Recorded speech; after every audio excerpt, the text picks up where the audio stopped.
شروع اللہ کا نام لے کر جو بڑا مہربان نہایت رحم والا ہے۔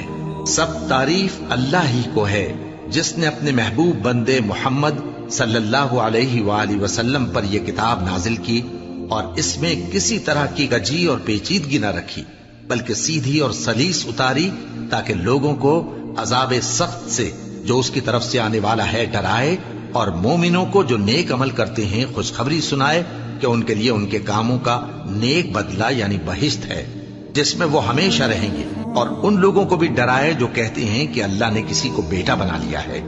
ان کو اس بات کا کچھ بھی علم نہیں اور نہ ان کے باپ دادا ہی کو تھا۔ یہ بڑی سخت بات ہے جو ان کے منہ سے نکلتی ہے، اور کچھ شک نہیں کہ یہ جو کچھ کہتے ہیں محض جھوٹ ہے۔ اے پیغمبر، اگر یہ اس کلام پر ایمان نہ لائیں تو شاید تم ان کے پیچھے رنج کر کر کے اپنے تئیں ہلاک کر دو گے۔ جو چیز زمین پر ہے ہم نے اس کو زمین کے لیے زینت بنایا ہے تاکہ لوگوں کی آزمائش کریں کہ ان میں کون اچھے عمل کرنے والا ہے، اور جو چیز زمین پر ہے ہم اس کو نابود کر کے بنجر میدان کر دیں گے۔ کیا تم خیال کرتے ہو کہ غار اور لوح والے ہماری نشانیوں میں سے عجیب تھے؟ جب وہ نوجوان غار میں جا رہے تو کہنے لگے کہ اے ہمارے پروردگار، ہم پر اپنے ہاں سے رحمت نازل فرما اور ہمارے کام میں درستی کے سامان مہیا کر۔ تو ہم نے غار میں کئی سال تک ان کے کانوں پر نیند کا پردہ ڈالے رکھا، یعنی ان کو سلائے رکھا۔ پھر ان کو جگا اٹھایا تاکہ معلوم کریں کہ جتنی مدت وہ غار میں رہے دونوں جماعتوں میں سے اس کی مقدار کس کو خوب یاد ہے۔ ہم ان کے حالات تم سے صحیح صحیح بیان کرتے ہیں۔ وہ کئی نوجوان تھے جو اپنے پروردگار پر ایمان لائے تھے، اور ہم نے ان کو اور زیادہ ہدایت دی تھی، اور ان کے دلوں کو مربوط یعنی مضبوط کر دیا۔ جب وہ اٹھ کھڑے ہوئے تو کہنے لگے کہ ہمارا پروردگار آسمانوں اور زمین کا مالک ہے، ہم اس کے سوا کسی کو معبود سمجھ کر نہ پکاریں گے۔ اگر ایسا کیا تو اس وقت ہم نے بے عقلی کی بات کی۔ ان ہماری قوم کے لوگوں نے اس کے سوا اور معبود بنا رکھے ہیں، بھلا یہ ان کے معبود ہونے پر کوئی کھلی دلیل کیوں نہیں لاتے؟ تو اس سے زیادہ کون ظالم ہے جو اللہ پر جھوٹ باندھے؟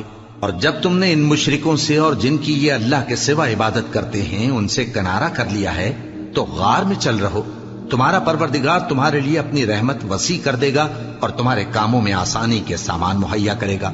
اور جب سورج نکلے تو تم دیکھو کہ دھوپ ان کے غار سے داہنی طرف سمٹ جائے، اور جب غروب ہو تو ان سے بائیں طرف کترا جائے، اور وہ اس غار کے کشادہ حصے میں تھے۔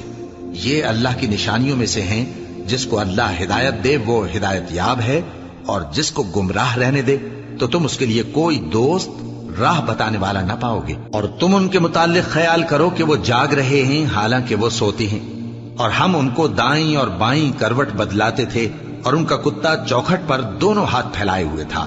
اگر تم ان کو جھانک کر دیکھتے تو پیٹ پھیر کر بھاگ جاتے اور ان سے دہشت میں آ جاتے۔